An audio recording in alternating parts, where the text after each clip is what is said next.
What's up, YouTube? Darth Revan here, coming at you with a live Sunday show.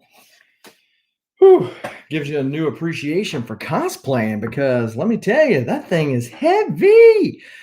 Good afternoon, good morning, good evening, wherever you're at. We've got somebody from the land of the rising sun, so it might be morning over there. Thank you for joining. Whether you're watching live or on the rewind, appreciate you doing that. And as always, be sure to smash that like button, hit the subscribe button if you haven't already, and the bell notification. So when videos like this drop ever so randomly, you are one of the first people to know and can make the conscious decision as to whether or not to watch it now or later. As long as you watch it, we appreciate you. We've already got some folks filtered into the stream here. We got Big O. What is up, Big O? How does it go? We got Joffrey. What's up? Warlord. How's it going? K Titus, of course, I mentioned earlier, from the land of the rising sun. How is it going? So yes, it is, as I'm recording this live on a Sunday afternoon here in this central time zone. Beautiful day outside. Oh, thank you. Trying to pull the winking look off, you know. But yeah, so you saw my first piece, and so today I'm going to be showing off the goodies that I got at the Hsv Comic and Pop Culture Expo that I attended this weekend in Huntsville, Alabama. Look at Captain Comics are sneaking in here with a little birthday greeting. What's up, Captain Comics? It's fixing to actually be his birthday in a few days, and we're not even going to ask him how old he's actually going to be, but because you're only as old as you feel, right? So it depends on the day whether or not you feel old or not. But what I picked up at the Hsv Comic Expo, I've already done a stream that showed what I picked up before the con, which was huge in of itself. But I did numerically probably pick up less at the con that is going to be staying in my PC. I picked up a bunch of stuff that you'll be seeing if you watch the Saturday Morning Cartoon Crew on Saturdays at 1 p.m. Central Standard Time.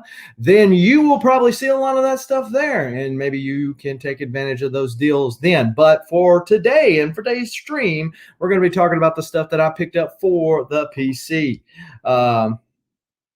Audio is out. Okay, it's back. Okay. Oh, no, what happened?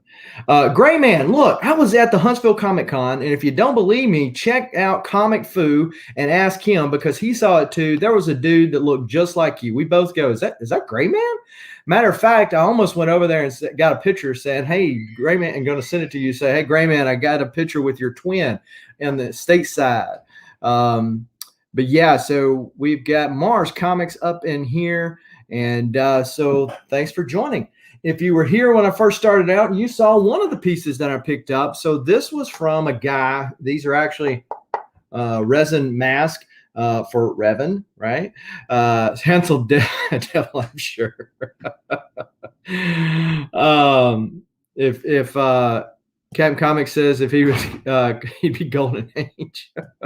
Hey, the Golden Girls, man, right?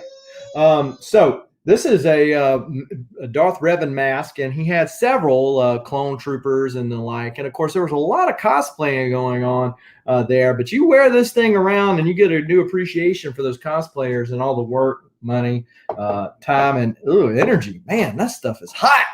I was kind of trying to be honorary because most of the day I went through without having a mask on.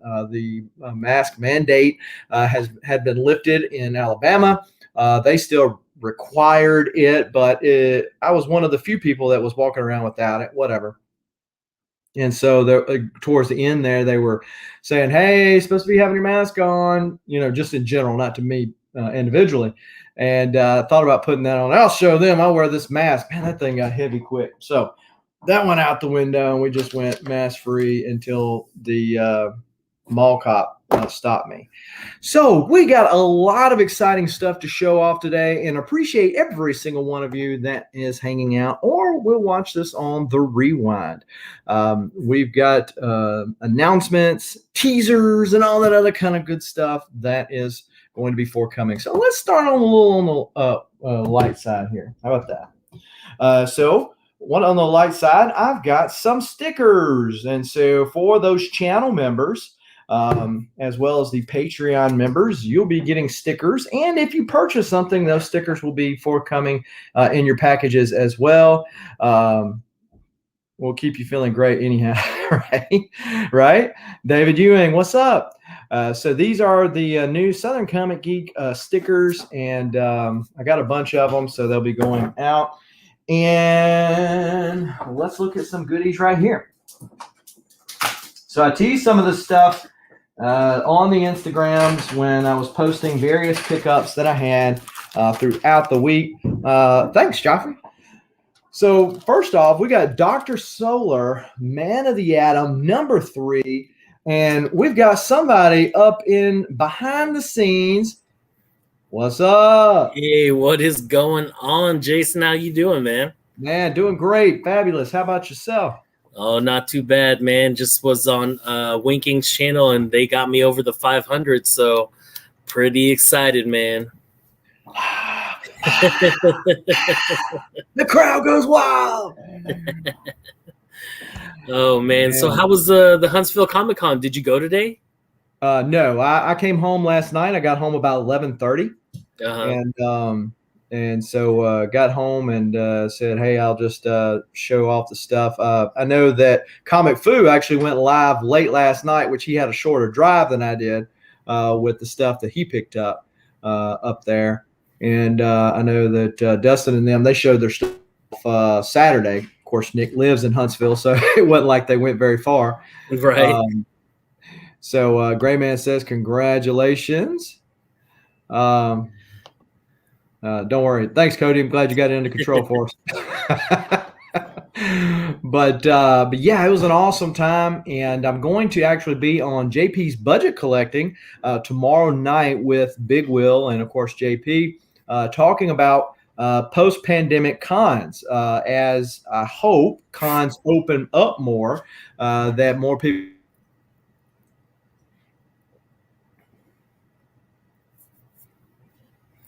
Is that me? Did I will say this. So, no, you're good now. Okay. You good? Yeah. Yeah. Technology. So, I will say this, that there is deals to not be made, because as far as, am I frozen? Okay. You must have had something go on.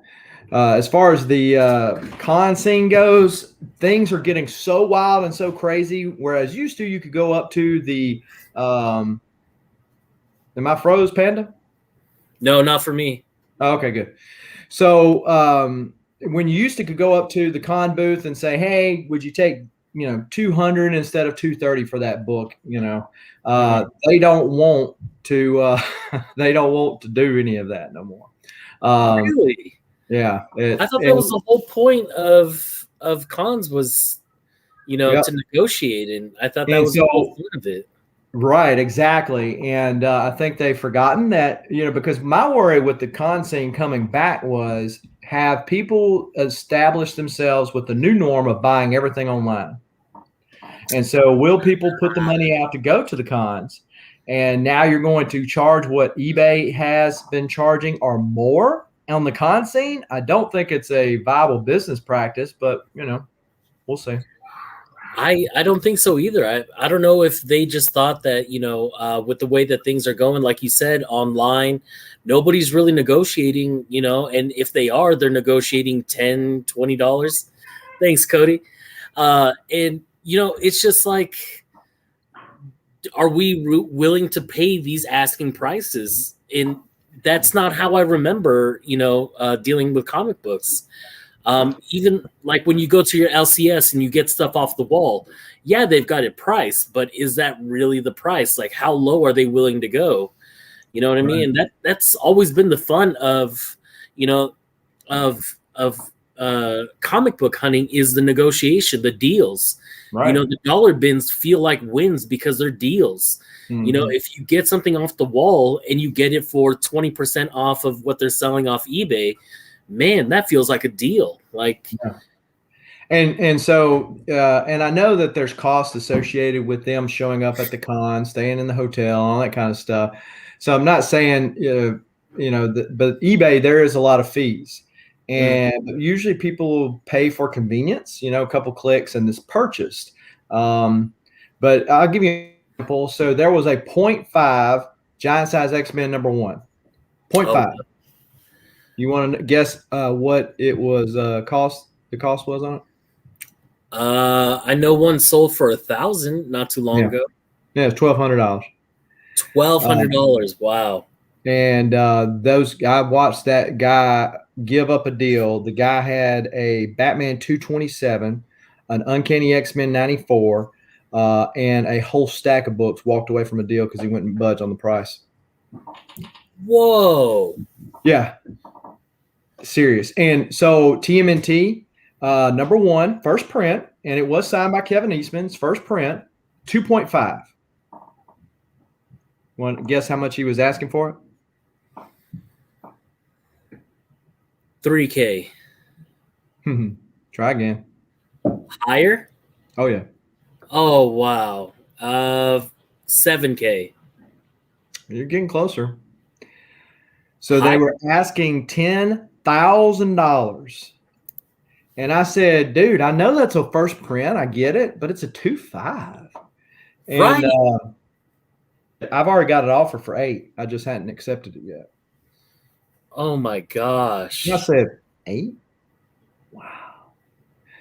And so, yeah, it's kind of crazy. Maybe it's an anomaly, in that it's just that particular con. It won't, but these guys, they travel from con to con. A lot of them I met when I went to Louisville Galaxy Con in 2019. They travel from con to con. So if they did it at one, they're going to do it at all of them. But yeah, what do you do?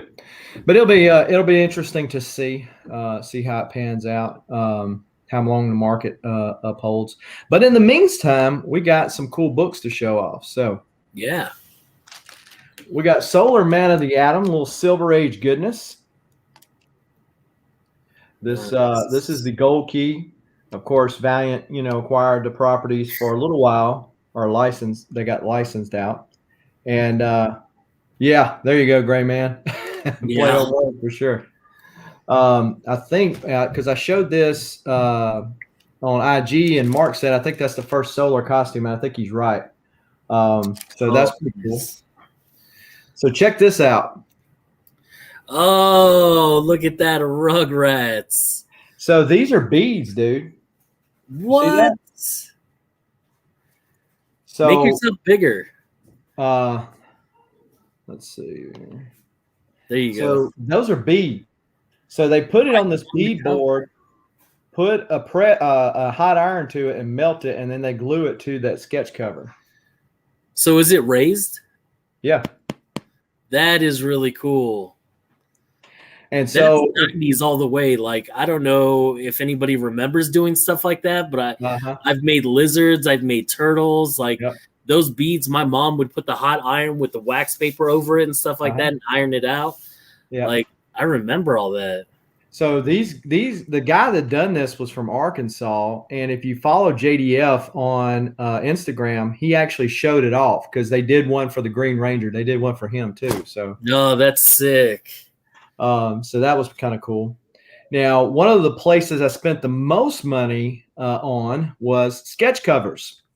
Not the least of which was this road cover that Michael Golden did. Whoa. For me. So, Stanables, what's up? He did that at the con?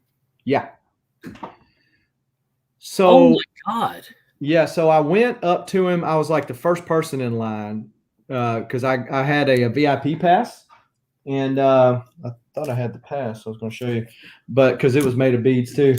But anyhow, I was there and I said, look, this is kind of what I'm thinking. What's the price? We kind of negotiated on it because he saw my freak out when he said $500 originally. So there, I told him I wanted a Wolverine 1 homage. So you see how she's doing her finger like that? Yeah. And then if you see over here, he wanted to charge me $500 for her to hold like the glove, like she's got the other glove in this hand holding it, kind of like Wolverine does with the claws, if you're familiar with that cover. So you just catch, he said, I'll put a glimpse of the hand over here. So this is her holding that glove. That's what's sticking up over here. But yeah, you see her finger. And yeah, that's Rogue from one of the creators of Rogue, Michael Golden. That's crazy awesome. Like, how did he have enough time to do all the black behind her and everything? Like, that's crazy. Yeah, and I went back and forth on him walking by there and stuff like that. I mean, he had a steady flow, but he never was lined out like Jim Shooter or JDF. Yeah. If the building could have shifted, it would have shifted on the side where JDF was. That line was so cotton picking long, it was crazy. So even with your VIP pass, you wouldn't have been able to get up to JDF's line? Mm. That sucks. And, so did you even do anything with JDF? Mm-mm. I wouldn't have either. I heard he was an hour and a half late. He was. So what sucked was I got a little birdie told me that JDF was coming into the hotel at a certain time. And so we were coming back from dinner, and I could have easily just stayed in the lobby and called him right there as he walked in. And so I walk in the hotel and I go, there was something I was going to do. What was that I was going to do? And I said, oh, well, it must not have been important. I walked straight up to my room, forgot all about it. Got on Instagram, and he's live on Instagram down there in the hall signing things at random. Like he was going around the booths, and people had like a Green Ranger toy up. He goes, oh, this looks like it needs a signature. And he would sign their stuff and put it back on the thing. Oh, man. So I wonder if those people marked their prices up when they came back the next day and noticed a signature on there or what. But because that happened a lot too. There was there's one particular booth, and they had a lot of good deals. And I took advantage of a lot of good deals because they missed a lot of these books when they were doing this. But they were going through there and culling out books that had recently gone up out of the dollar bin and putting them up. As late as we're sitting there going through the dollar bin, they're trying to beat us to it. Oh, wow. No way. I'm like, I mean, it's yours to do whatever you want to, but that's kind of bad form, I think. Right. Oh, my gosh. So this is what I did. It was probably kind of spiteful, but this is what I did. I said, hey, I thought you were pulling all the good books out. And they go, what, I missed one? I said, yeah, check this out. And I pull a book out. And I said, he goes, oh, no, dude, I missed that one. I said, yup. And then I'd pull some more books out. I said, oh, you missed this one too? Okay. So literally, I'll tell you later which ones I got, and you'll know what I'm talking about. But they were some big books. But they were one of these big books that just recently spiked, right? Yeah. So yeah, I made out like a bandit. So then when I turned around and sold some of them on IG that night, I come back to him and said, hey, you know what I sold that other one for? What's that? No, I told him. I said, you know what I sold that book for I found in your yeah. bin yesterday? And he go, I don't even want to know. He shouldn't have been trying to go out before me and pick all those books out. He should have done that before the con opened. I'm just saying. Right. So are you going to talk about etiquette as well? Because that's one of those ones where you could talk about etiquette.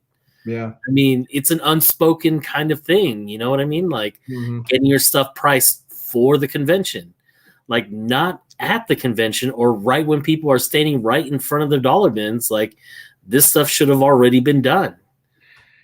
Yeah, you would think so. And I tell you what, because there was people, no joke. So I was at a 50-cent bin. Okay. And it was a smaller booth. They had more toys than comics.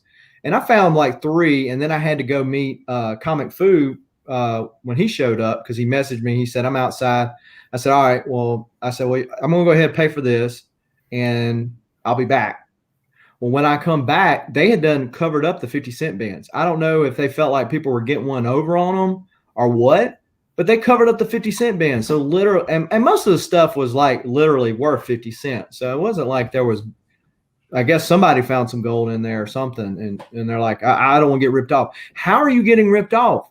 If you know your price point when you walked on that thing and you said, if I sell every one of these for 50 cents, I make money. If that's your price point, then if you sell them for 50 cents, who cares if it was worth $10? Yeah, you kind of go, oh, well, but I'm still made money. I mean, if I felt like that, the giant size X-Men that I sold for 600 last year, I'd be sitting there still kicking myself over that.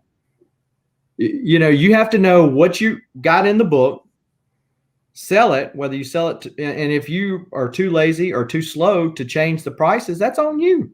That's not on the consumer. It shouldn't be on the consumer. I mean, you know when the convention is. You get your stuff ready for the convention. You should be prepared for that con. Like, as soon as you walk in, there shouldn't be anything but you just setting up. That's the only preparation, not you with your phone and key collector open, just going through your dollar bin books. You know what I mean? Yeah. Like, it's not. Yeah, it didn't seem good form to me, but I kind of let, since I did sneak so many deals out of them, I felt like it was okay. That I'm like, all right, whatever. So talking about JDF, one of the things they gave us for being a VIP was this poster. Now this poster is homage to, was it Marvel Comics Presents 1000? The D23. Yeah, that's it. So these people were all supposed to be represented at the con. Unfortunately, that didn't happen because Lou Ferrigno had to cancel. And then the guy, Billy West, he did this Futurama voice or whatever. He also did Ren and Stimpy. Okay. And then JDF, about JDF's line, reason why I didn't do that one. So you had He-Man, Tom Cook, who's one of the animators for He-Man, Thundar the Barbarian, a lot of your childhood cartoons. He was there. I got him to sign it. And Emily Swallow, you can kind of go somewhere with that. But anyhow, the one that played the armorer in The Mandalorian, she was there. So I got him to sign this. And Jim Cummings was there. But I didn't get him to sign this. Oh, no. It would have been really cool if you could have him draw the Transformers as well, like Optimus Prime. So check this out. Jim Cummings did the Darkwing Duck voice too. Oh, I didn't know that. So Jim Cummings signed it, Jim Cummings DW, and he put on the side, "Stay dangerous." Ah, yes, that is dope. I had the pop there. What's up, Big Will? Right, Freaky Louie. Comics and Death Metal. Yeah, he was there Friday. But yeah, so he signed that, and I forgot about the poster in my wagon. So I was like, crap. So I went to go back to get him to sign it, which was no big deal. At VIP, I walked straight up there. But then he wanted another $50, which was and he only took cash, and I had already depleted my cash, and so I didn't have $50 on me at the moment. I was like, screw it, I'm out. I mean, because I was already missing, the Hulk and JDFs and stuff. So I'm like, okay, I got two. Maybe I'll see Lou Ferrigno, because I've got a Lou Ferrigno SIG already. But I'll probably get him to sign it like at a different con someday. I was gonna say, I think Lou Ferrigno is supposed to be at that Kansas City con in August. And I think Burke and I are going to be going to that. So that could be a time that you could get that signature over there too. Yeah, you need to let me know, man. I might fly out there. All right. Sounds good, man. Yeah. So talk about Michael Golden and Rogue. Dang. Is that a print? Yeah, it's a print. There's a signature over there. And I got on this print kick. So Rogue and Gambit. And what's his name?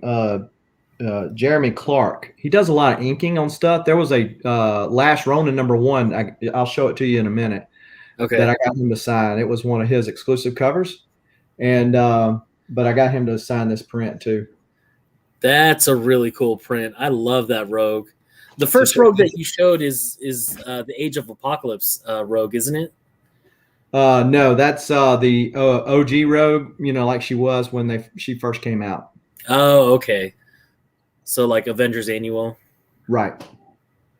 And even leading into the X-Men. Yeah. So that is really cool. So Rag Morales did this, and he did a sketch cover for me too. But this was one of the prints he had on his table, and this is Gladiator Hulk. You see the little control disc over here? And it's And, still of course- embedded in his chest. Yeah, and of course, Ragnarok, kind of lifted some of that Hulk stuff. Yeah, that's a really cool print. I like that a lot. Neck, but Hulk. Yeah. Let's see. Big Will said, Big Will. the con was great, especially when you go all 3 days. Oh, okay. I see how you're going to be. I see how you're going to be. Calling you out. Look, man, I mean, if you live in Huntsville, Right. Hey, trying to look at that. What's up, TJ? Hey, you saw Flash there too, right? I did. I saw him Saturday. He came up there and he was going through the long box. He had his whole posse up there, man. He was flexing with that new Flash by Night logo shirt. He had everybody wearing it. I'm like, dude, man, you trying to show us up? It's kind of like Panda when he gets all these cool new turtle shirts. He's gonna try to say, "Hey, check this out." Ryan only went the one day, and you went to go eat with him afterwards, right? Yeah, and I thought you were coming back Saturday, and then I never saw you. But yeah, because when we left, I was like, okay, well, it's not that bad, you driving back and forth, because he didn't live that far away from Huntsville, or doesn't live that far away from Huntsville. So I'm like, okay, he's going to drive back, but it didn't come back. So also got this print signed. Now, this was one of the ones they gave us at the con for the VIP. Unfortunately, Walt Simonson wasn't there, but Jim Shooter was the editor-in-chief, and Jim Shooter signed it for me right there. So with that print, it's just the print that they gave you, right? Like, it didn't have any signatures on there? Right. So you had to go into the Jim Shooter line and get his signature. Yeah, which I had other stuff to get in Jim Shooter's line. The only exception to that is the artist that done this print had already signed it. Oh, I see. And he actually numbered it. This is number 109 of 125. That's really cool. So Now, do you think it was worth getting that VIP pass? Well, the reason why to me it was worth the VIP pass was I got in early Friday. And so that was the deal. So I got in early Friday. I hit the deals. I got lined out the sketch covers. I hit the deals before, normal people were there. And how much longer was it that you were able to get in before everybody else? An hour. An hour. Okay. Yeah. So then I think you got in early, Saturday as well. And of course, you could butt in line if you needed to. I used that at Jim Cummings' booth and Emily Swallow's booth too. I didn't have to use it at any of the other ones.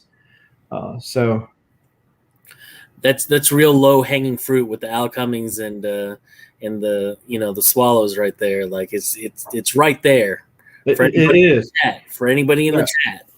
Free Key Louie, Jim doesn't charge. He's a straight shooter.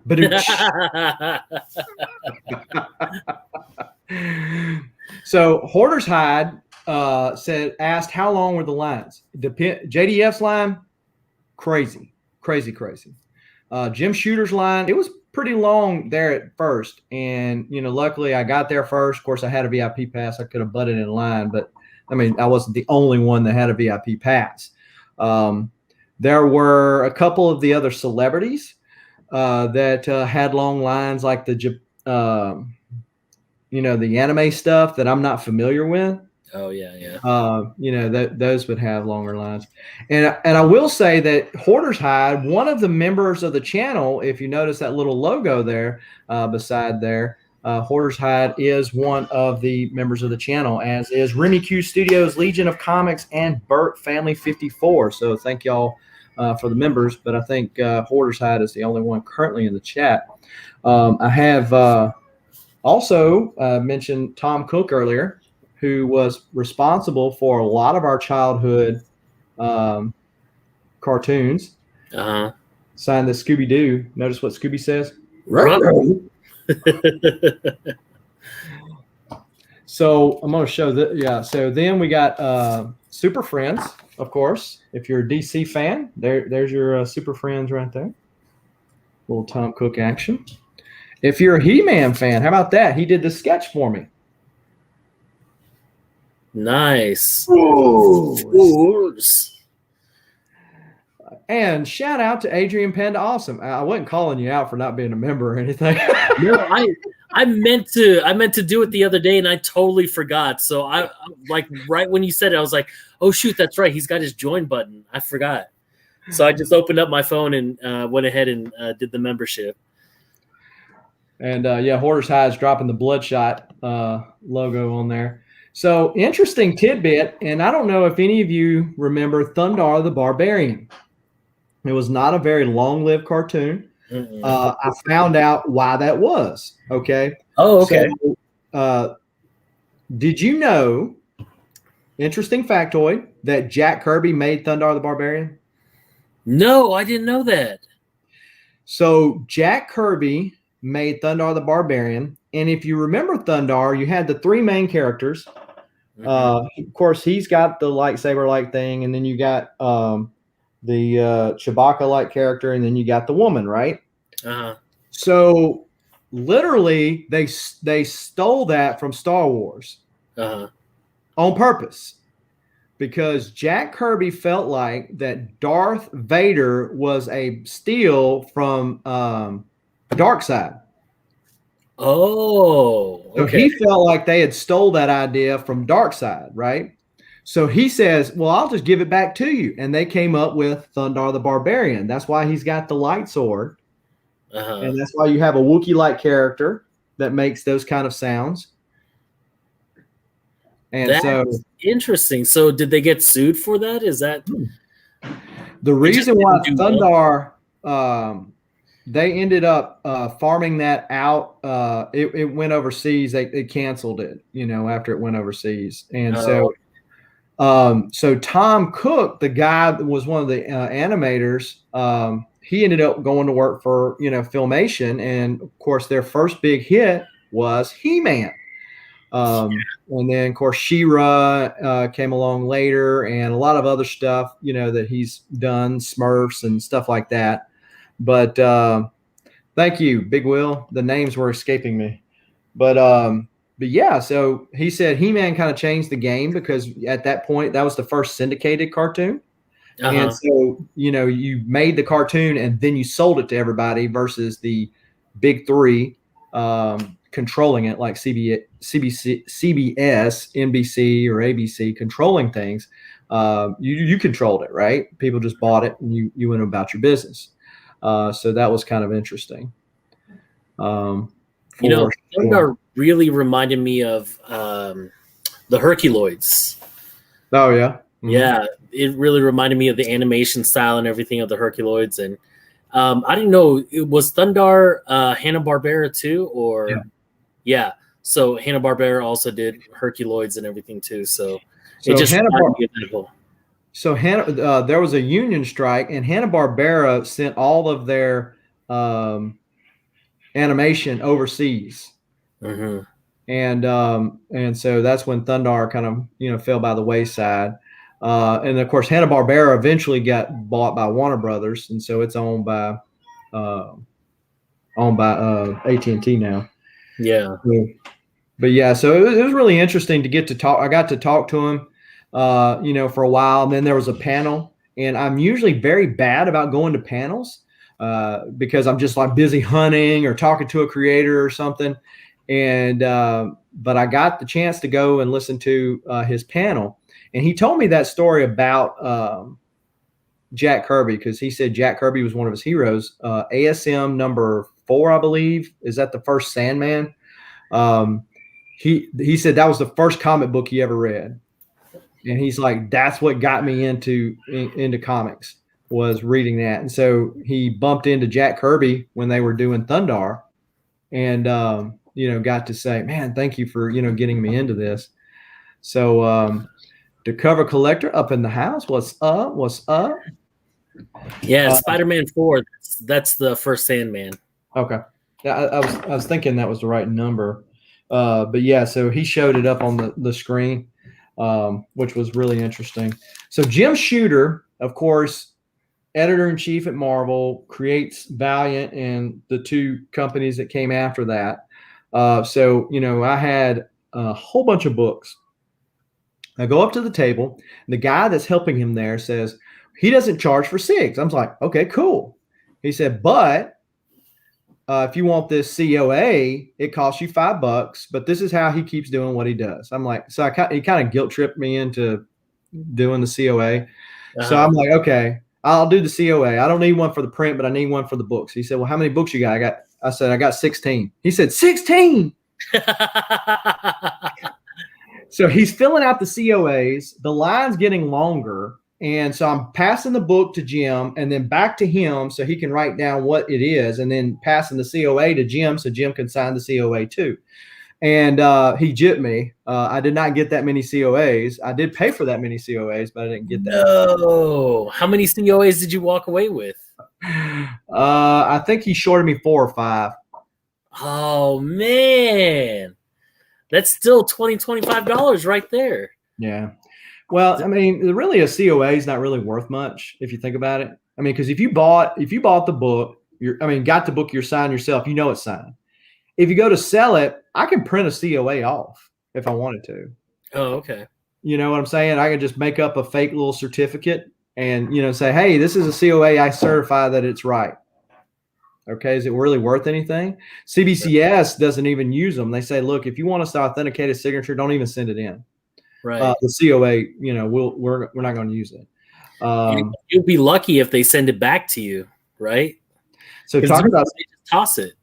Yeah, I've got it. They're supposed to send them back. They're supposed to send it back. They say they try to, but I imagine you're right. Probably they get tossed more oftentimes than not.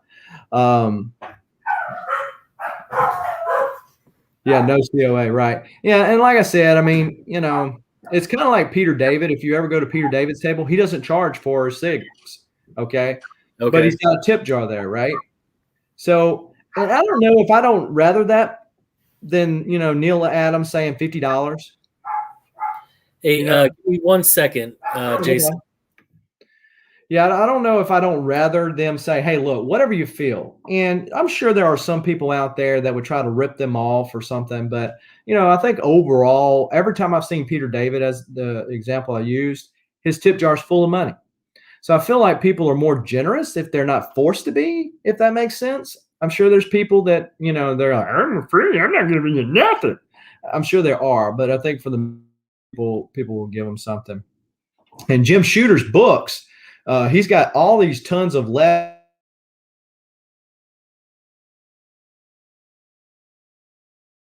scripts and stuff he wrote and that type of thing. And they're in these 3-ring binders, and you just kind of go through them. But it was a very after me. I was kind of like the guy that had 2 buggies worth, and you're the dude with the one item, and I won't let you go before me. So it's like, they were like, oh, because there was a lot of signatures that I was getting. So first off, I got X-Men 112. So X-Men 112, significance about this book, aside from it just being cool, is this is a birthday book. This came out in August of 1978. Yeah, I just recently got my birthday book. It was an ASM book. I forget what number, but I love getting birthday books. Those are awesome. Also got Eternal Warrior. This is the embossed logo. There's one that's not embossed that has a price variant here. I've got it, but it's already slabbed. So I got him to sign this one. Interesting thing about Frank Miller. So if you're familiar with the Unity line, all the titles, it was a one giant connecting cover. So there's 8 books that connect to this one right here. Frank Miller did all the covers for him. So the follow-up was the same way. It was all 8 covers, but Walt Simonson did all the covers for it. So Jim Shooter tells me, he said he wanted Frank Miller to do the covers, but he knew he could not afford Frank Miller. So he calls Frank up and says, hey, Frank, I'd love for you to do these covers. Here's kind of the deal. This is what we're wanting, but I can't pay you. So he says, okay, I'll charge you, and I think it was $500. A cover, a cover. Okay. He said, awesome. So he cut him a deal, did all 8 covers. So the 8 covers come back around, and he's like, Frank, I got 8 more. He said, nah, I ain't doing it again. So he said, well, who could I get? He said, try Walt. So they call Walt Simonson up, and he said, hey, Walt, this is the deal. He said, well, how much did you pay Frank? He said, $500. He said, if you pay me $500.05, I'll do it. He said, that way I can always say I was paid more than Frank Miller. And as they say, the rest is history. But, it's interesting things like that to me is part of the con, part of meeting the creators face to face and talking that up. And you just don't get that with a mail-in book to get signed, right? Yeah, absolutely. And it's the experience of the actual person telling you in person. Like, that is so awesome. Legion of Comics, what's up? Another channel member right there. This is Rise Zero, first appearance of Bloodshot. And this is the glossy version. There's 2 different kinds. There's a matte and a glossy. And it's, the easiest way to tell the difference is that black line right there is actually the first page of the book. The cover does not all the way on the glossy version. If you see one that you can't see that black line, that means it's a matte version. The glossy is the more expensive one. Okay, I think I've got the matte version then. Another birthday book, What If Jane Foster? Nice. I didn't know Shooter had anything to do with that one. He was the editor-in-chief. Oh, okay. So during that time period? Right. Okay. Yeah, that would have been a good one. Yeah. The Titans and X-Men crossover, Walt Simonson did the cover on that one too. Exo Man of War, #1. Nice. Solar, Man of the Atom, #1. Magnus the Robot Fighter, #5, which is the first, it's a flip book, and so Rise on the back. And it's kind of like the Marvel Comics Presents were back in the day. And it says Rye 1, but it's not really Rye 1, but it is for Rye's first appearance. I got him to sign both sides because I wasn't sure how I wanted to keep it. Oh, okay, cool. This is Magnus #0, the Spanish version. And then I got Magnus 0, the regular version. And then if you recognize this one right here, the Spanish version of Solar #1. Nice. We got Magnus #1. You got the Spanish version of that one? No. So, Avengers Annual #10. Does this cover look familiar? A little bit. No, this is the not for resale. So this is the Toy Biz version of Avengers Annual 10. Okay. So Avengers Annual 10 is got to be the worst cover to try to get signed because it's so busy, it's ugly, and all that kind of stuff. This was much better looking, right? Yeah, I think so. And plus, there's plenty of room to sign. So I got Jim Shooter to sign, and then I got Michael Golden to sign right here. Nice. And so next year when I see Chris Claremont, I'll get him to sign it too. So are you going to send any of these to CBCS? So CBCS was there, and it wasn't a facilitator. It was an actual person that works for CBCS, which was nice because I have an issue with some of my books and why are they taking so long, so on and so forth. I gave her my number, and she went to the room that night and checked it out. And when I saw her the next day, she told me what was the deal and blah, blah, blah, blah. So that was really nice of them. So they were there. Picking up books. I thought about it, but then I was like, I'm just dropping so much on these sketch covers and books I want. Yeah. And it is a little more expensive to do it the way where it's authenticated as opposed to witnessed. But now you can get the same deal and you can do it in your time, right? Right. You know, I can say, okay, well, I'm not going to have a con for a month, so I'm going to save my pennies and put it on grading, as opposed to feeling like, okay, I got to rush over here to the grading pile because otherwise it's not going to get that coveted yellow label, which is what happens with CGC. Yeah.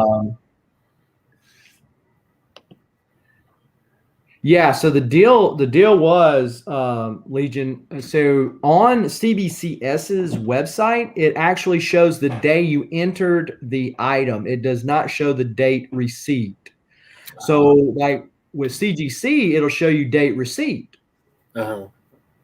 the date they say they received it. I understand that CGC is like holding your box. You can check your tracking number and know that it's there, but they're holding their box. So Yeah, I've got a couple books, Last Ronin books, and they've been there. Like I know because tracking has said that CGC has gotten them, but they haven't put it into the receive status, and it's been about a month and a half now. Right, exactly.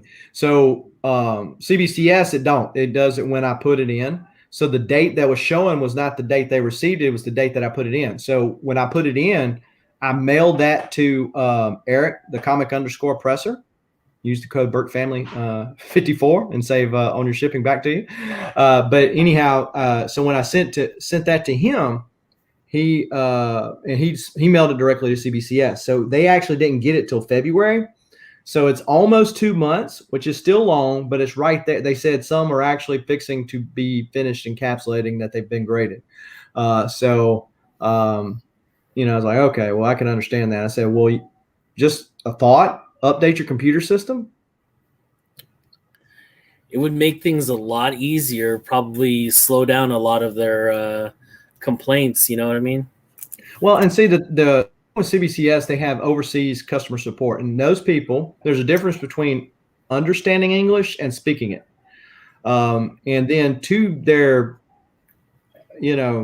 I guess in their defense, all they see is what's on that computer screen, and they can't tell you anything else wise. So if it says processing, they say it's processing. It's not like at CGC, you call them up, they go, okay, well, let me go check. And they, bebop around, call a couple of people, and they got a little more stuff. So I will give CGC credit where credit's due. It's not much credit due, but when it is, I try to give them credit. Oh, man. So we got Magnus the Robot Fighter number 12. This is the first appearance of Turok the Dinosaur Hunter in Valiant Comics.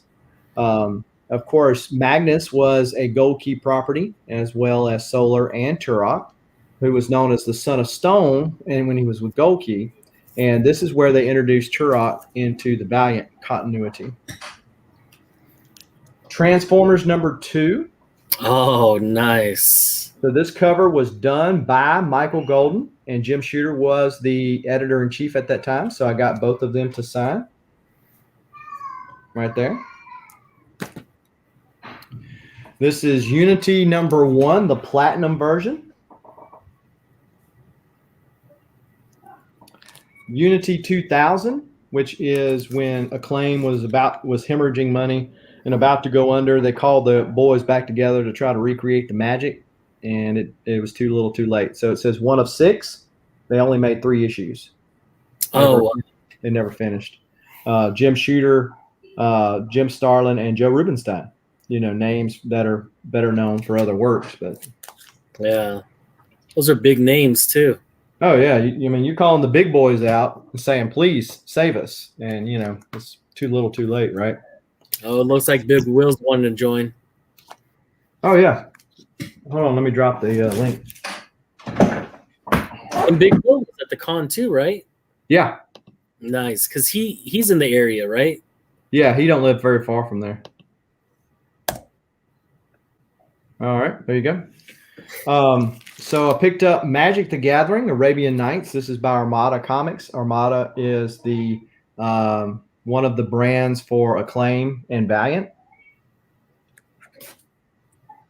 52, week 7. This is the first cameo of Kate Kane, right? The Batwoman. Turok, Son of Stone, some more Gold Key goodness right there. I love the painted covers that they did. This is issue 71, and got a nice little date stamp right there. Oh, I love date stamps, man. Right there. Then we got Turok, Son of Stone, number 78. So there was a Turok, Son of Stone, number 1, which is not a big book price-wise, but you just don't see them all the time. And I saw it that Friday and asked the guy. I was waiting for your tagline. Well, I'm sorry, I didn't want to interrupt. I have arrived. But so I said, man, I really hate to drop $200 when I just walked in the door at the con the first day. He's like, well, look, I'm not going to budge on it. He said it because if I don't sell it, I don't sell it. I was like, oh, okay. So Saturday I go back, he had done sold it. And just not a book you run into all that much. Yeah. We got Turok, Son of Stone, number 44. Yeah, I've discovered the solution I will employ to that kind of problem is bring more money. Oh. And most of the vendors there, are they cash only? No, they cash, card, a lot of them. You can PayPal them. Yeah, there was a bunch of different stuff there. Because I remember back in the 90s, I had a friend of mine that used to go to cons, and back when San Diego Comic-Con only had like 200 people max at those places, he said a lot of the vendors there were just cash only. But that's because they didn't have debit cards back then, right? Well, no, they did. It's just that back then, the way you would do it, I know this because I had the guy do this for me, is they would take your card, put it on a thing where you could do a carbon copy. They had for your card. Then he would call his bank, input everything manually, like how much to charge and all that. And it was a lot of work. That's probably why they didn't do it. And it was only a few of the companies that did it too. Yeah, you had that little thing that you put in there with the little carbon copy. Yeah. But no, I mean these guys, and you could get some deals like that, but you can just as easily say, hey, I'll PayPal you friends and family and get it too. They're just, they're trying to take those fees off. They say, hey, look, if you'll send me the fees, I'll save you that.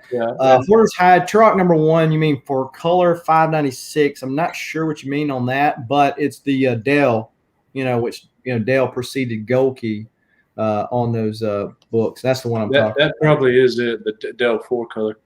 Hey, what about Legion's question? You never did say what the deal was when you called. What would they say? Yeah, so what I was saying was the delay was not as big of a delay as it appeared to be, because the date on their system is the date I put the order in, not the date. Okay. And so I was a month off, right? So I mean, still fixing to be two months, but Well, hey, guess what? I've never done this before. What's that? I have money left. it's all ones, but I have money left.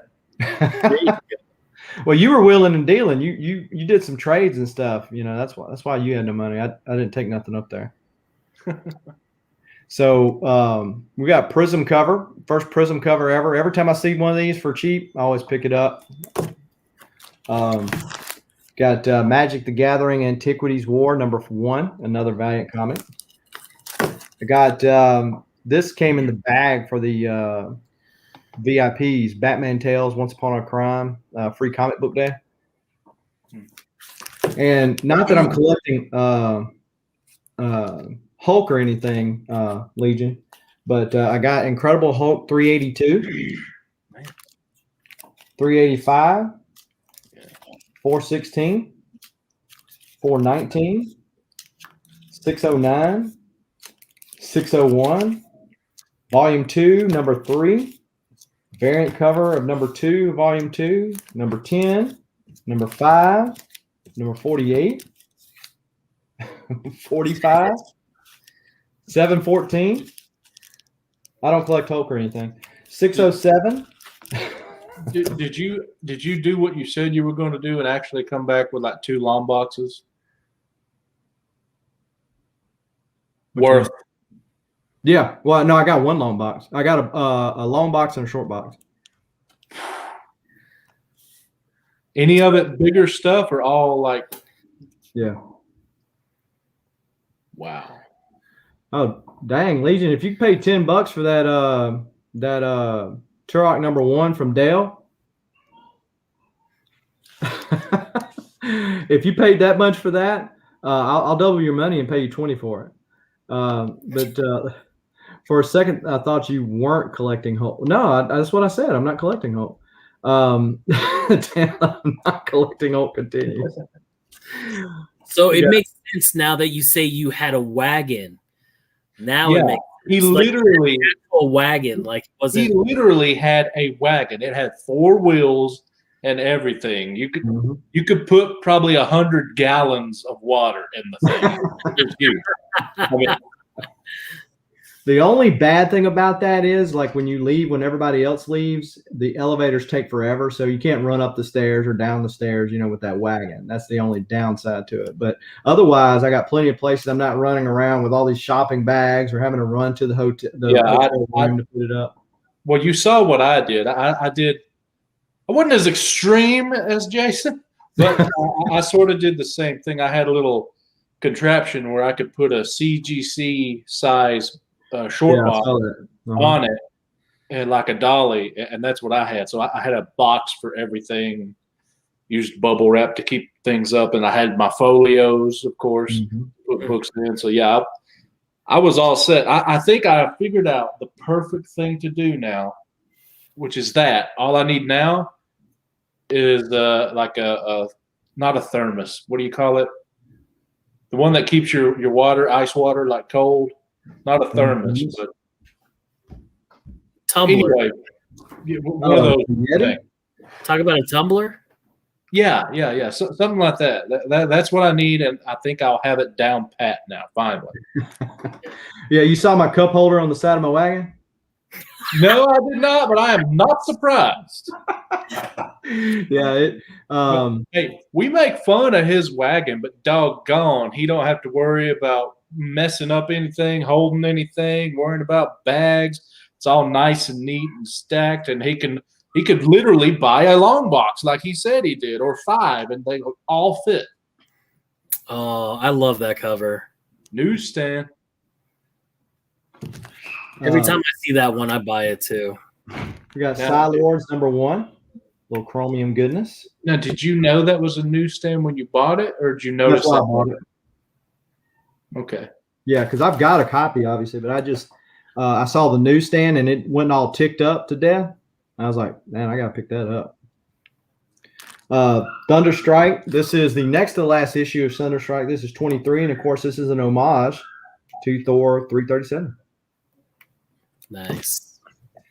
Found this too. I actually got several more that I'm going to sell, but I kept Rogue. This is a print. Julie Bell is the artist. I love Julie Bell. Her and her husband, Boris Vallejo, like those were some of my favorite artists back in the day. Joe M, what's up? Yeah, they had some Adam Hughes stuff. I think mainly what I saw was Catwoman. Maybe Big Will can say something different, but no, I don't. I'm mainly a wall book guy. I sometimes he goes for the big boy stuff. See, I'm in the dollar bins. Big Will's like, I ain't fooling with that crap. my stuff never requires me to bend down. Yeah. There you go. All right, Jason, I got to head out. Thank you guys so much for having me on. Big Will, good hanging out with you. Jason, take it easy. I'll see you on the next one, man. All right, man. Appreciate you showing up, and thanks for channel membership. Yeah, absolutely. All right, later, guys. And congratulations on 500.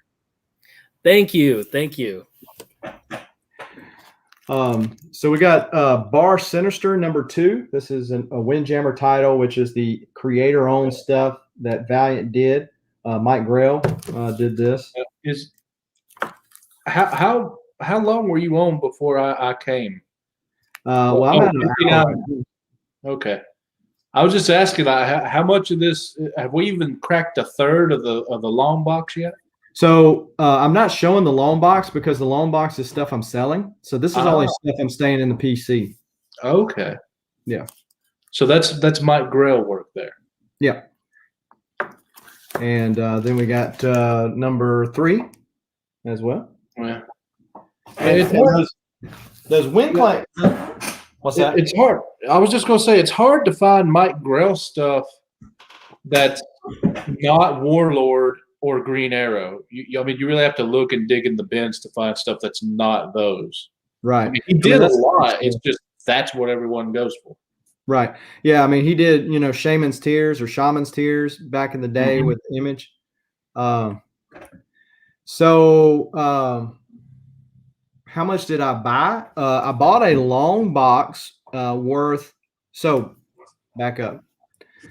So there was a video that I dropped that before I got to the con. Okay. That was about a long box. And then I bought a long box of stuff, and that stuff is to sell. For me, my personal stuff, before I got to the con, I bought about 100 books. I showed those off on my pre-con haul. And then I got another short box at the hall. Yeah, I mean, that's something I didn't say they didn't. I'm just saying that you never see his other stuff. That's right. Yeah, and that's his better known work. So that would be why. But so I got let's see here. I get starting to make some headway here. So I will say that I am now only 4 comics away from having Batman 199 to 713. Is 713 where it switched to the new numbering in 2011? Right. So here's my question: Are you going then to 100 to 199 after you get those 3? I've got because about right there at 100 is where you go below that. That's where you start getting the things that you'll probably never be able to get. That's right. But 100 and up, it's expensive, but you can do it. So see, if all I need is 198, and I would have 194 to 713. So I only need 5 to have 194 to 713. And I mean, so I've got a good bit of 100s already. So I'm not sure. Yeah, I mean, I've got the new 52 run complete. I've got the current run, but yeah, the 713 is the last issue on that. So I picked up Incredible Hulk number 209. Cool. Bloodshot number 1.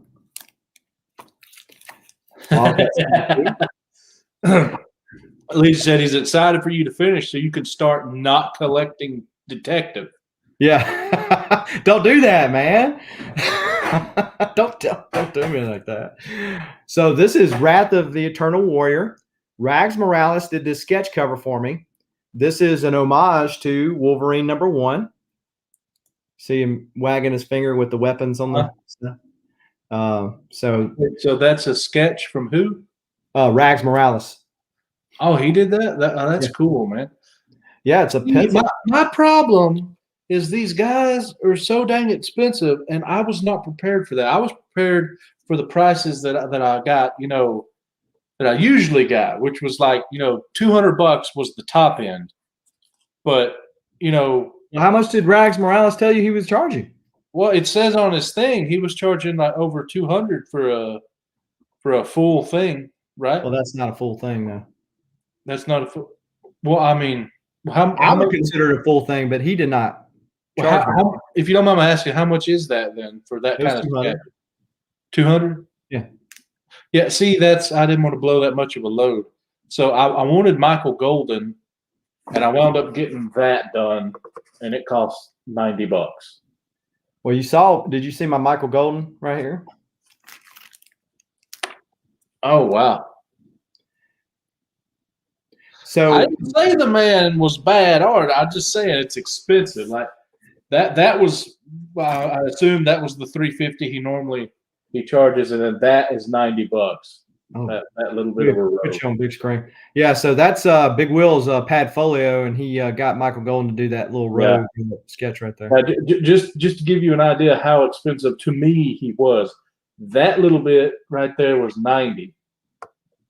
That was like, I think 100, and that was less than 100. So who did those two there? This is Keith Giffen's Lobo Okay. Yeah. and Power Girl by Joe Staton. Okay. So that means I have 1, 2, 3, 4, 5, and 6 more things to get. And then this baby will be complete.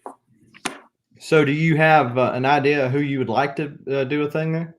No, I don't really care who, Okay. as long as they're been published and not super expensive, or I have more money and I'm willing to do that. But so same thing with Michael Golden. So I walked up to him first and I said, "Hey, this is what I'm looking. I want a Wolverine 1 homage. You see her wagging her finger there?"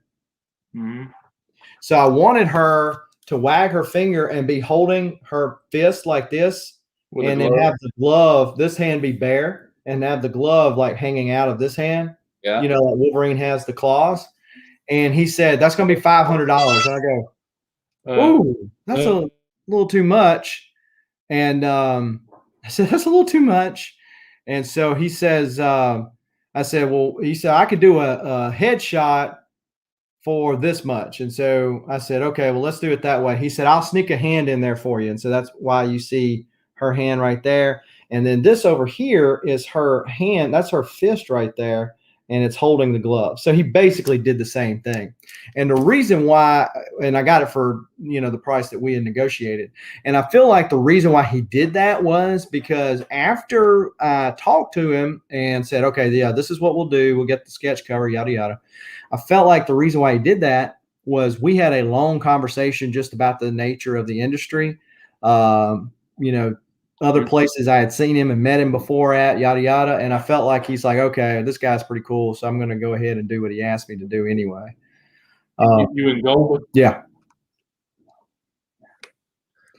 And so because it was I'm not going to divulge our conversation because he called names. So, but yeah, I mean, he's call them all Bob Saget.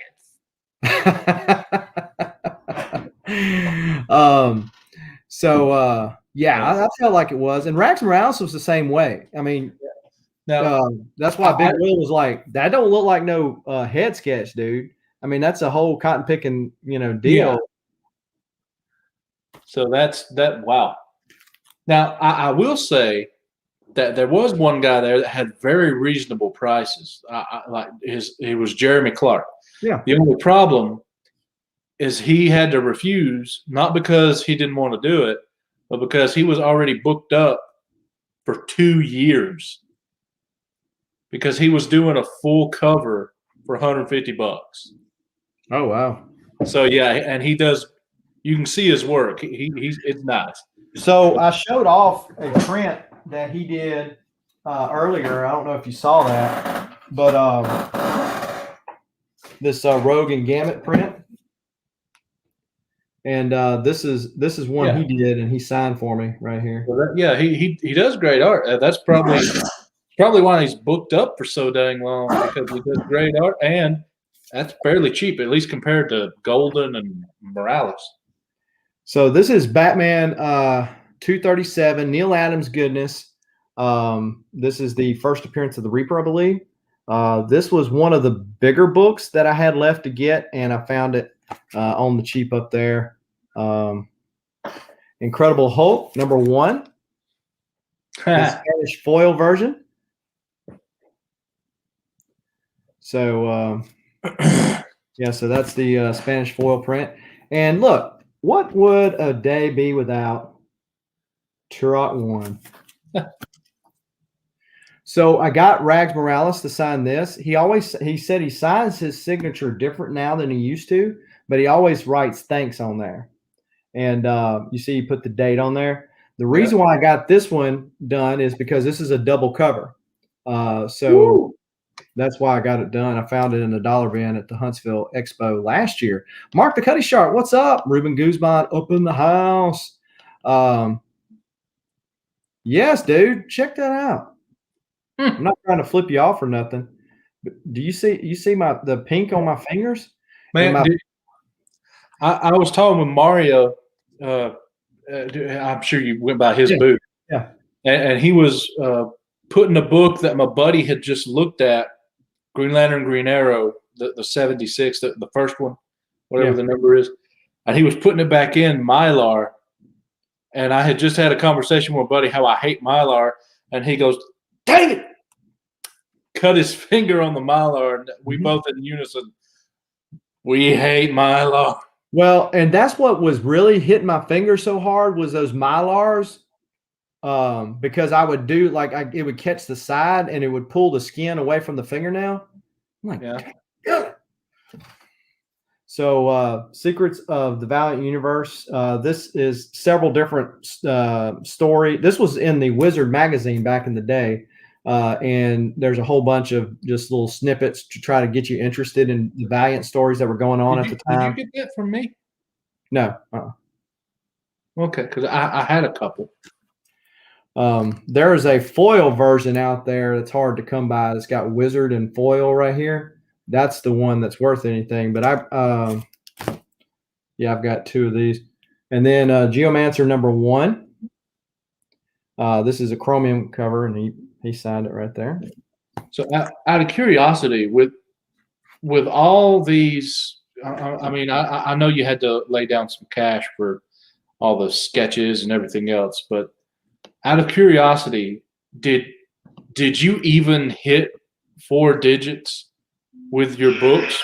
Because you were, like you said, dollar bin diving, doing deals on like bulk stuff. Did you even come close to 4 digits?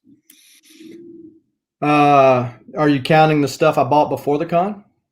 No, just at the con. Okay. Yeah, pretty close. When you're talking about signatures, sketch covers, that'd be what, 250, 280, that many books? Yeah. So that long box cost me $125. Because they give you a discount doing it with the long box.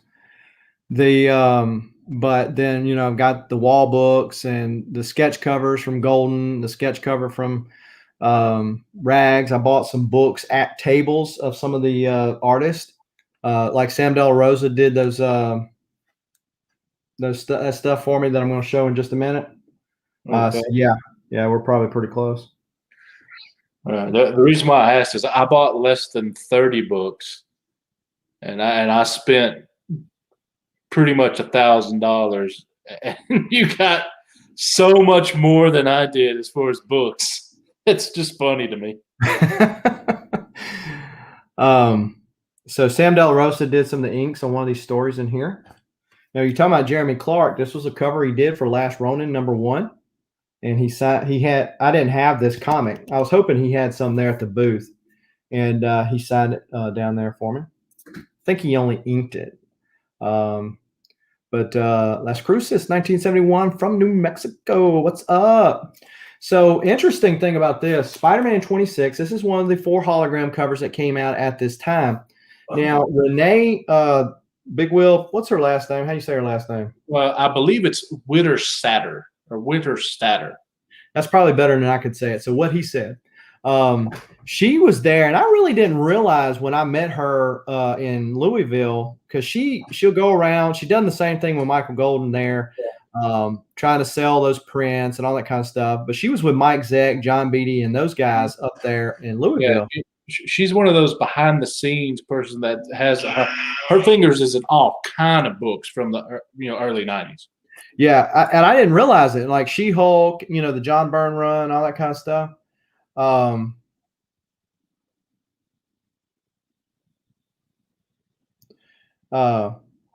Yeah, I don't think that's it right there, though. I'll send you a picture of it in a minute, Legion.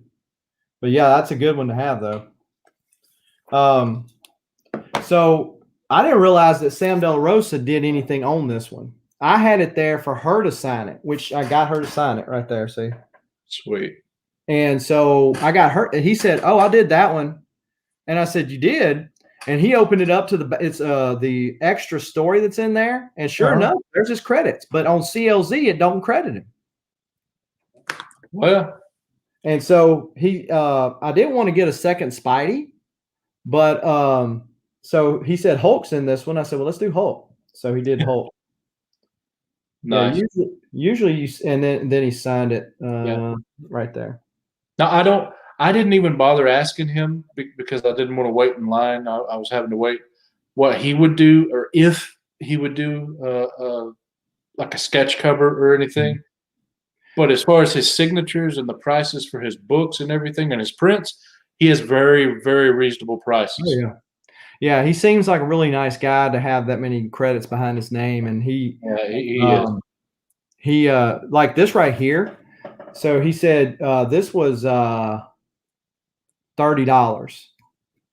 for that remark. And he said that's a small remark because he has some remarks that were like this big. Yeah. And I was like, let's go with small. At what point is it no longer a remark is my question. Right? This is Icon number 31. Of course, this is the Milestone Comics comic, which is getting kind of pricey. You know, you can find them still. But this is an homage to Big Will. I was waiting. Oh, I'm sorry. It's gosh, that's Batman. Yeah, Batman number 1, right? Batman 1. Mm-hmm. Yep. Yeah. And so then we got whatever her name is, Renee. Another Windjammer title, which is Valiant. Yeah, so from Gold Key, right?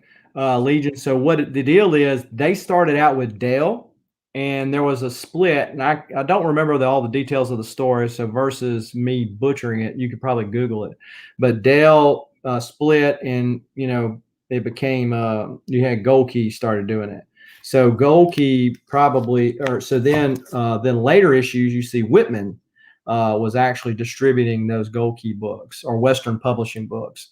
So and it had to do with the rights versus who was distributing everything. But anyways, but yeah, there's a Dale copy of that predates that. Then we got Batman 174. I like those Batmans where it's like a solid red, pinkish, or purple cover on the back. That I love that. Yeah, background. I mean, I can't see the back of the book. Right. Yeah.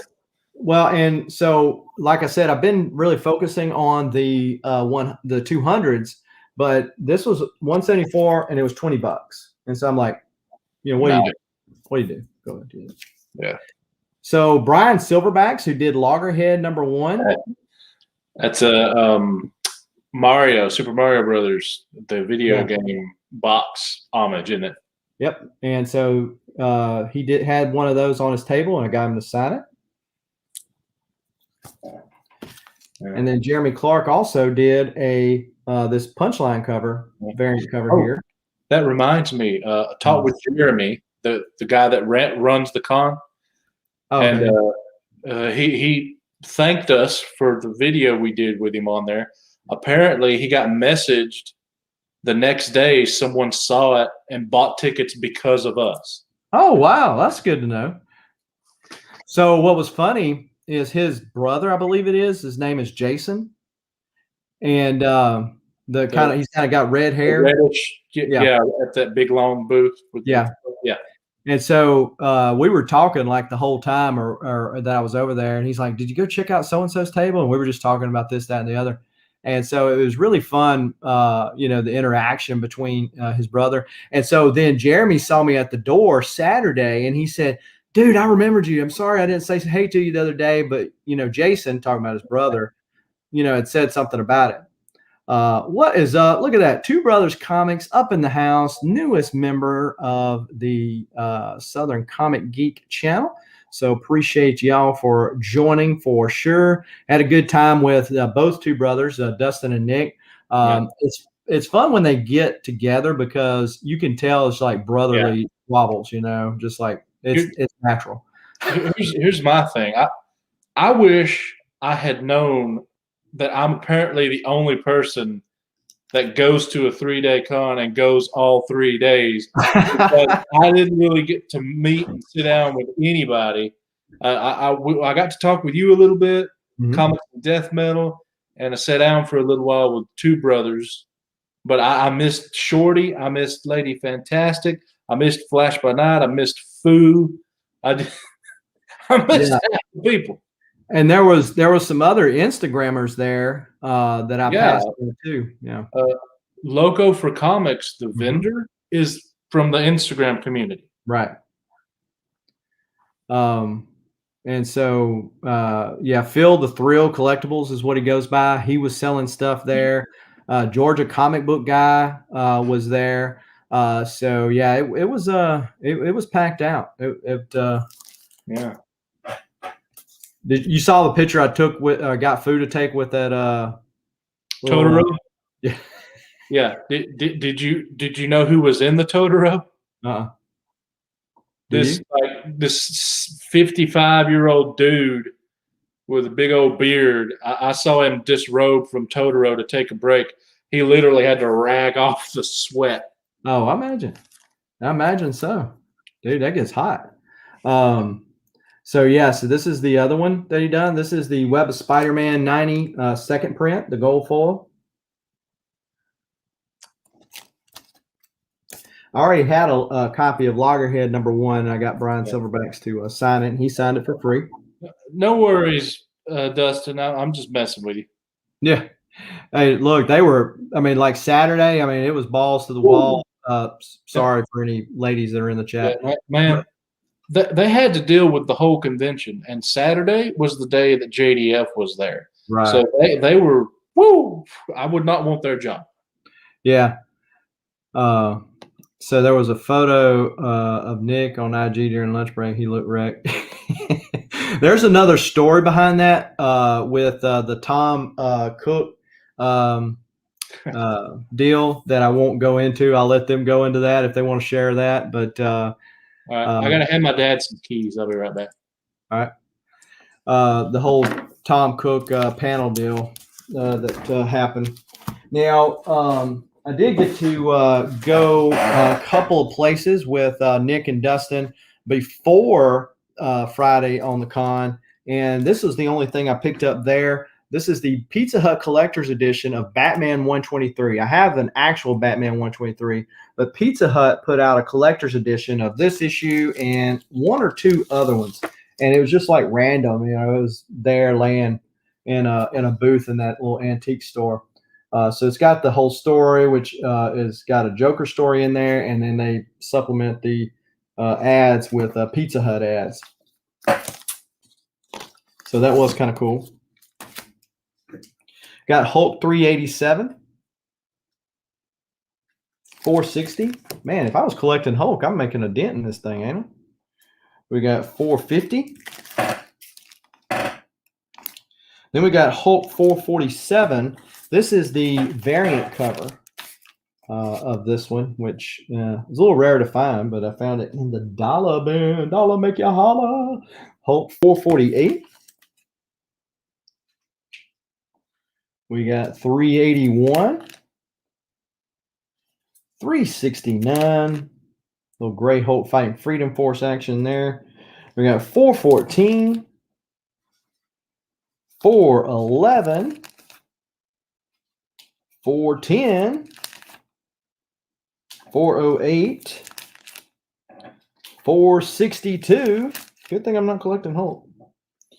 Then we got a little Wildcats #2. Got to have some more Wildcats Prism-y goodness. Yeah, why don't we get more? And yes, these are different ones than the ones I showed earlier. So, yep, plenty more Wildcat 2s to go around.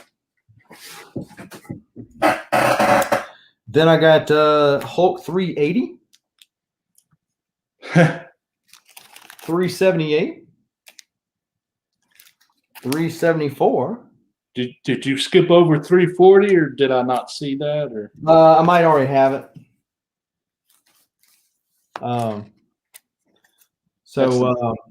These are just but yeah. So this is Hulk 15. So that's from the Volume 2 run there. Hey, if Dustin's in the chat, Dustin, you guys sing "Kiss by a Rose" or "Kiss from a Rose," whatever.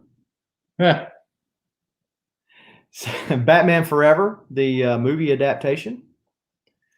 And so one night on Two Brothers' show, I don't even know if it was called the Babylon at that point or whatever, but he was saying something about, well, if somebody would do a super chat that I'll sing "Kiss by a Rose."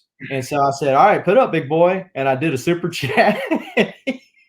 They tried to get it time right, but there was the lag between Nick playing the music and then Dustin trying to sing. It was kind of comical, but I'm still looking for my "Kiss by a Rose" there. 463. And let's see here. I think that might be it, Big Will. Because these right here are ones that I got pre-con. So yeah, man, that is it. Of the books that you got that you said were going to be for sale, the ones that you didn't want to bother showing, did you find any more double covers? Did you find any more books that you bought for like $1 and you can easily get $50 for it? Or did you find any gems is what I'm asking. Oh, how many did you find? Well, they're already sold. What were they? Truth number 1. I don't know what that is. That's the first appearance of Isaiah Bradley. That one. That Truth. Yeah, okay. Yeah, man, I had a guy, I ran into one of the vendors. I almost bought one of those for a little under $40. I sold it for $50. I passed on it, though. Yeah. Man, look at that. Remy Q Studios. Not only the first member to the channel, but the first super chat to the channel. 17 watching, 14 likes. Appreciate that. Remy Q Studios up in the house. Mr. Chainsaw himself. If you're not already subbed up to Remy Q Studios, Two Brothers, Legion of Comics, Hoarder's Hide, Burt Family 54, go check them out. And Remy, you have been knighted with a blue wrench, so feel free to drop your link or any of the other links that I mentioned just then in the chat for anybody to take advantage of easy access. So what was the other one? You said there were a couple. Secret War number 2. That is the first appearance of Quake. Okay. Yeah, I found me a nice looking copy of issue 10 of Secret Wars. I took it over there, got Jim Shooter to sign it. No, this is Secret War, like singular. It's a black cover. I think Delato maybe done the cover. Oh, the Delato ones. Okay, yeah. And so, what's up, Off-World Adam and Nestor? Hey, look, Nestor, after it's all said and done, you can always hit the rewind, and we'd appreciate it either way. But yeah, so I sold that one. Found 4 black suit Supermans. The first one, action, whatever. Yeah. Okay.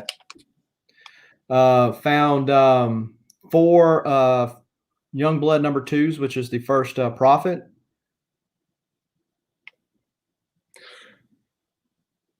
Okay. Well, yeah, you were like, I was waiting for you to say. You look like you were going to say something else. Oh no, I was doing the little dapper thing. Off-World was commenting. Oh, okay. My deal. But are you ready for tomorrow? Yes, actually, I was trying to be spoiler free earlier in the chat when Adrian and I first joined. We were talking about the con, and I mentioned the fact that tomorrow night at what time, Big Will? 8 Central. 8 Central time. So for John's Comics with Kids, that's 9 Eastern. But so if we will be talking post-pandemic con. Safety, prices, all that kind of stuff is going to get talked about in there. Myself, Big Will, and of course JP's budget collector. And I don't know if he's got the message or not yet, Mhm. But I told him to maybe see about getting Lady Fantastic on because apparently this was her first convention. First at all? That's how it was worded. I don't know if it is or not, but I think it was her very first ever convention. Yeah.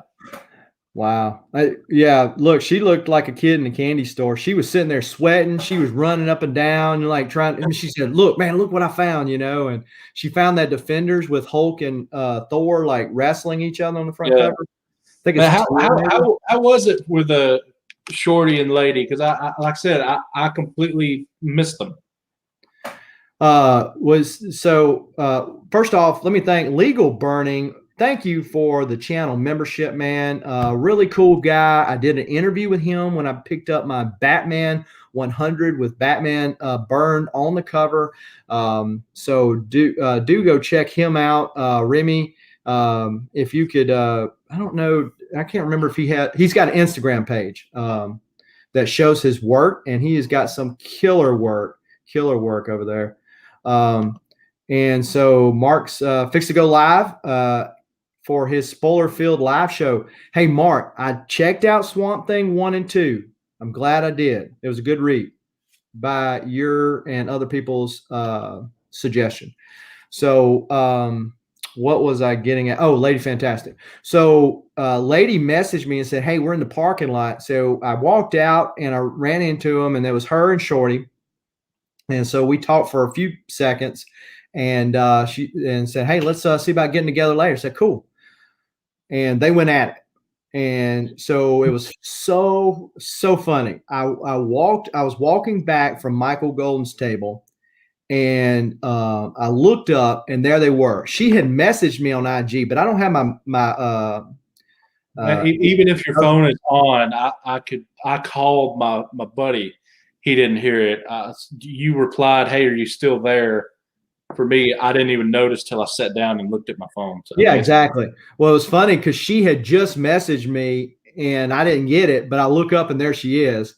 And so we're talking. I said, yeah, me and Fu are going to go grab a bite to eat at 2:00 if y'all want to come. And I said, but I got to find him. And I look up and there he is. I'm like, what is this? This just looks like YouTube. You can call people out of the ether, right? Yeah. And so they elected to stay, and she was already sweating by that time. She's like, man, I found this deal over here, and I'm going to go over here. I mean, she's like, man, this is so awesome, And I'm like, go for it. She was having herself, it seemed like a grand old time, and Shorty was there with her. But yeah, so Remy Q Studios, dropping the links up in the chat. Thank you. But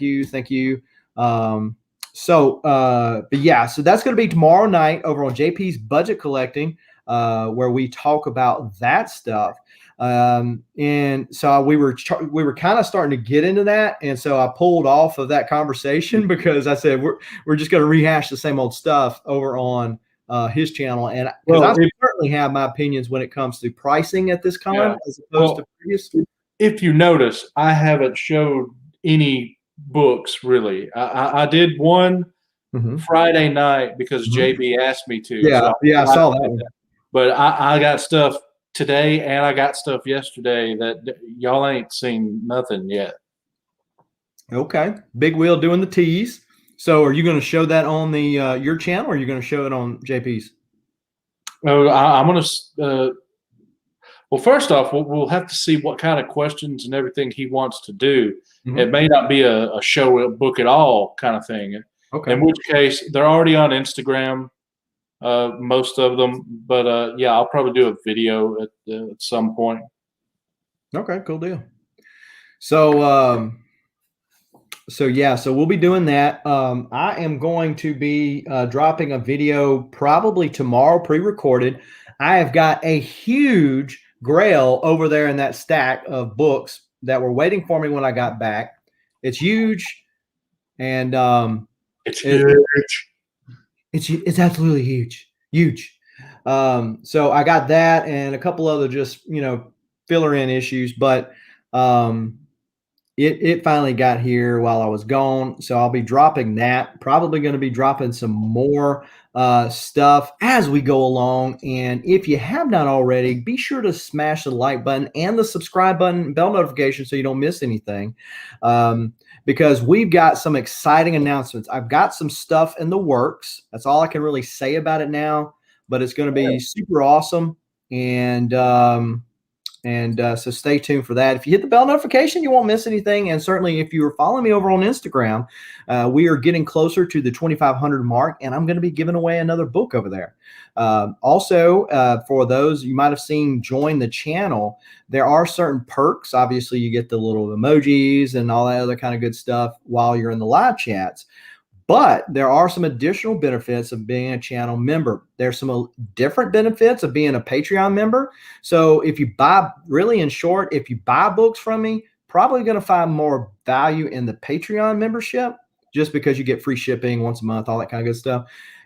But if you just enjoy the live chats and the emojis and that kind of stuff, there is still prize winnings every month on either one of the channel memberships. So check that out. And if you don't, that's fine too, as long as you smash the like button. Now, if you don't smash the like button, all is not forgiven you. If you at least smash the like button, you don't have to be a channel member for sure. Comics at Law, what's up? What's up? And so, yeah, thank you, Remy Q, for dropping that on Legal Burning. Yeah, so go check out his art. As you might can tell, a lot of the stuff that I've been kind of getting is various art pieces, and his was one I got that 8. Yeah, I just pulled it up during the group chat that you started. Lady Fantastic, we got back to Nashville safely, smiley face. Woot! My first con. Oh wow. Yeah. So she was ecstatic, and I'm glad she was. Glad got to meet all the different folks. I wish I could have met her, because she seems like she'd be fun. Yeah. Especially as crazy as you say she was going off there. That would have been a sight to see. But yeah, so it's fun. And Captain Beardo up in the house. What's up, man? So that's coming up. Big Will, do you got anything going on your channel that you want to give a shout out to? No. I will be joining, like he said, him on JP's budget collecting channel. We'll be talking about the con, pandemics. You might see me show some stuff. At some point this week, I'll do a video on my own channel where I show you everything that I got at the convention and all of that stuff. I normally release my Bible reading videos on Sunday, but I forgot to schedule them today. And I'm also a little bit behind because of the convention. So I also think it would be better if I could find a way to put them all together on one video rather than releasing a bunch of little videos, because I think some people aren't liking that because it's so many on Sunday, and then it's like more of that content than my comic book stuff. Okay. Even though they're like 5 minutes long. So I'm going to try and figure that out. And next Sunday I have my Bible readings back up. And I'll be doing something this week. Don't worry. We're going to do something. Yeah, so check Big Will's channel out. If you hit that bell notification when he does random stuff like me, you'll be able to know. You'll be able to know. So do appreciate everybody hanging out on a Sunday. Hopefully you had a great weekend. Tomorrow is Monday, but do not fret. You can still grab a few comics here and there, and hopefully you will. Stay safe. And until next time, keep reading and keep collecting, folks. Adios.